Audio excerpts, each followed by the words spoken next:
spend $750,000 or more federal funds, you're required to comply with certain requirements. So you guys fell under that this year? All right, so the first thing we have on page 1 is your independent auditor's report. And there's certain guidelines that you should follow. You have to follow generally accepted account auditing standards. And also because you have a single audit, you have to comply with government auditing standards.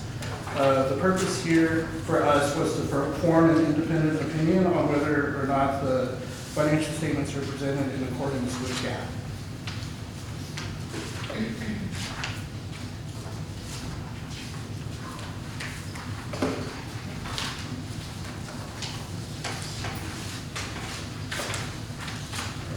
Excuse me, but there's a missing slides, but I'm going to go over missing slide. It's your independent, it's the opinions that we go over. So overall, you guys had an adverse opinion, and it was due to not having the Kirby Senior Center financials in your report. However, the audit for just the city financials, you guys had an unmodified opinion. This is the best opinion that you can get. I'm sorry, can you repeat that? So the unmodified, what does that mean? It's the best opinion that you can get. Thank you. And it basically says that there's no modifying statements in our opinion letter. Also, for your schedule of expenditures of federal awards, which is part of the single audit to compliance section, again, you guys had an unmodified opinion, the best opinion, just again stating that there was no modifying statements. And also, we noted no deficiencies in internal controls. All right, the next section would be page 4. This is your management discussion and analysis. Again, this goes over the high points of your audit and what's contained in there, your financial highlights, overview of the financial statements, your government-wide analysis, the fund statement analysis, budgetary highlights, and capital assets and debt information, and then request for information.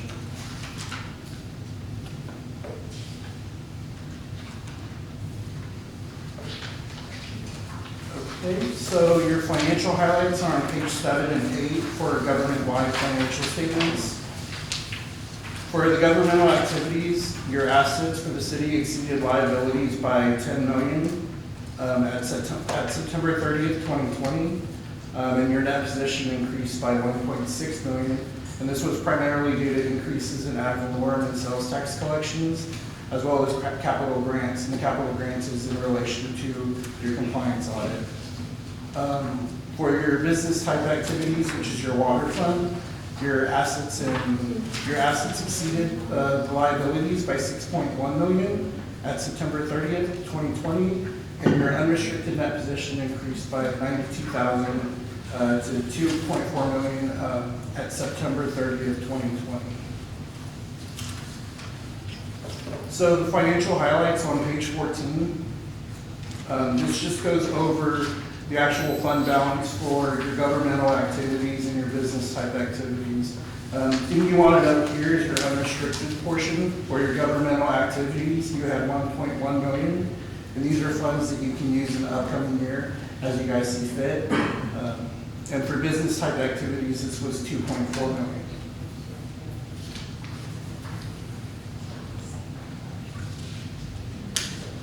million. On page 17, this starts the fund financial statements.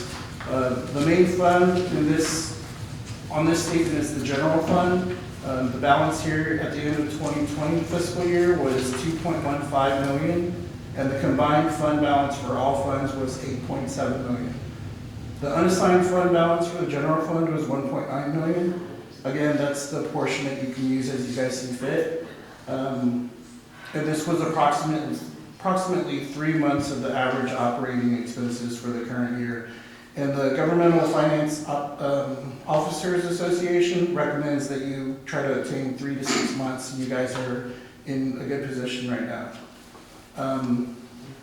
The fund balance for the general fund increased by $4,500, and although that increased, your combined fund balance actually decreased by $388,000.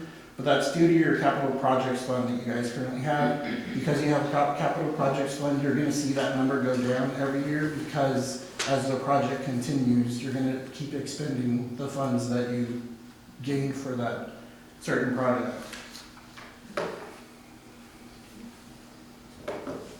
Okay, so again, on page 17, your fund balance is broken down.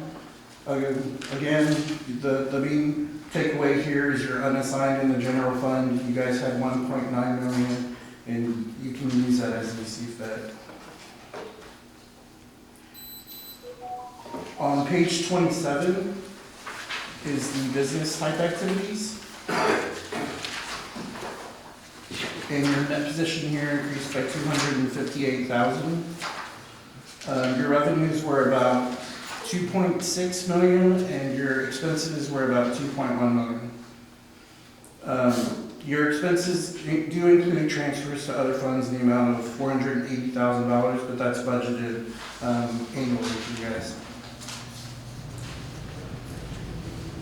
Right, so the next thing I was going to go over was the general fund budget to actual on page 57. And this is just going to go over the changes. As you can see, your main takeaways here in revenue, your taxes and your grants were your big revenue generators of the year, and your revenue increased from 4.2 million to 5.5 million this year in the general fund. And then as you go through, your expenses pretty much throughout all the categories are similar on page 58 and then page 59. The thing that I did want to point out that makes the big difference here is the capital outlay towards the middle of page 59. You went from 700,000 to 1.7 million, and this is because you have ongoing street projects and you all have incurred more for the street projects this year. So this actually brought your total expenditures from 5 million to 6 million. But again, you guys did have generated a $4,500 profit this year, and you ended with a fund balance of 2.1 million at the end of the year.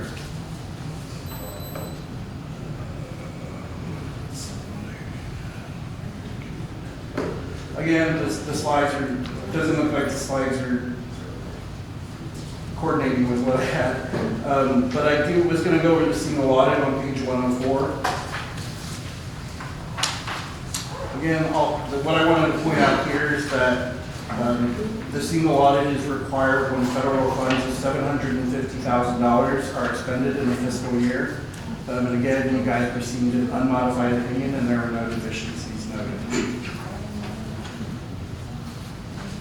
So as far as the financial portion, that's all I was going to go over. You guys have an associated letter. This just goes over accounting policies, accounting estimates, any difficulties, misstatements, disagreements, so on and so forth. We didn't have any problems going through the audit this year. And again, we had no deficiencies or improvements or internal controls. So overall, you guys were doing well as a city. Do you have any questions? So how thorough is your audit? Can you elaborate on your question? Like how long do you spend getting documents and looking at stuff from our city staff? I would say the total time that we take is probably a month to a month and a half of actually going deep into your audit, and we do request several invoices and deposits to make sure that there's accurate documentation supporting all of your transactions. So you didn't find any secret bank accounts that are accounted for funds? We did not find any secret bank accounts. So what you're saying is that they're in good standing right now? Yes, sir. The internal controls, there's good segregation of duties. So if someone was trying to commit any kind of negligence, it would be very difficult because y'all have to go through certain pass-throughs. And I would like to, just because for those who may not know, can we touch base on funding, because it does look like we actually got more money in, but that was our ongoing street project from TechStot. So I just want everybody to know it wasn't like the windfall. Yes, and that's in relation to the compliance audit. So because you guys got more funding this year from federal funds, that triggered the single audit. And just for those who may not know what those are any grants that come, like the Metropolitan Planning Organization grant, which is paying for Ben Zingelman, CDBG funds, which we get from grants with their county. Those types of funds are considered federal funds. And if you spend more than $750,000 in one fiscal year, it triggers this single audit. And I want to say this is the third one we've had because of Ben Zingelman. We didn't have one last year because we didn't expend as much in a year, because they weren't working as much because we don't. But we did have one the prior year. And we shouldn't have had one, it's just the fact that Ben Zingelman has gone and gone and gone and gone, so. I wish it would go away, actually.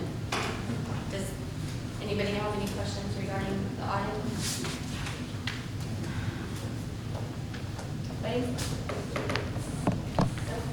All right, thank you very much. Thank you. Thank you. And I would like to thank staff for all the work that they did. I know that Tina was up to our eyeballs in paperwork and, getting everything they need, so thank you to our staff.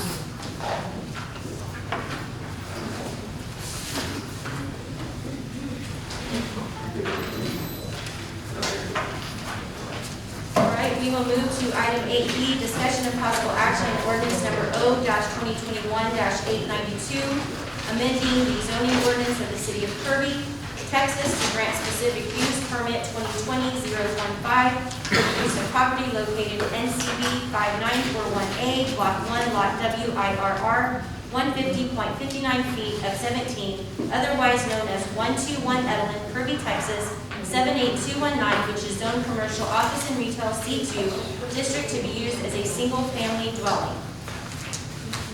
If council will remember, we had approved the first reading on our last council meeting on February 25th. So if a motion is made and seconded and passed, this would be our second reading.